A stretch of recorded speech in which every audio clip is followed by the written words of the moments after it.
Okay, find the vertex of the parabola. Okay, here is a parabola. And if you need to look ahead, things like this, if you were going to graph this, then remember that that there is the y-intercept. Okay, 0, 54 would be the y-intercept. Anyway, we're looking at the vertex. And we use this, negative b over 2a. Okay, so here, a equals 2. Okay, that's in front of the x squared. B equals negative 20. If you need it, C is 54 right here, but of course that's for the quadratic equation formula, not here. So I'm going to do this. So negative, what's B? Negative 20. So that will give me two negatives.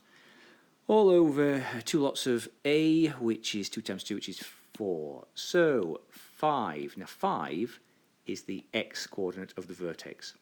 I then have to put this 5 back into the equation, both here and here, to find out what y is. And if I stick it back in, 5 squared, do that first, that's 25, times 2 is 50. Take away 20 times 5, that's 100. And then plus 54 will give me 4. So if I did have to plot that, say, I mean, you don't have to right now, but what's that? That's 5, that's a point over there. Okay, 5, 4. I mean, if I did to plot it. But it would look like this. Here we go. Here's my parabola. And then right here, that would be 5, 4 if this was this particular example, because that would be the vertex.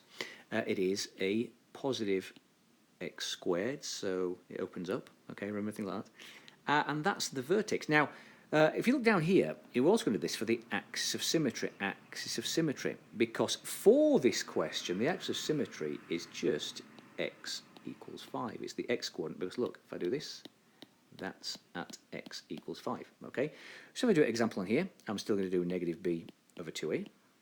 What's that? So negative 10 again, there's a double negative there, all over two lots of 1, which is just 2, so x equals 5, which is coincidence. Okay, that would be the axis of symmetry. Again, to find the full vertex, which is not asking for, I'd put 5 back into the equation to find out what the y value of the vertex was. Okay.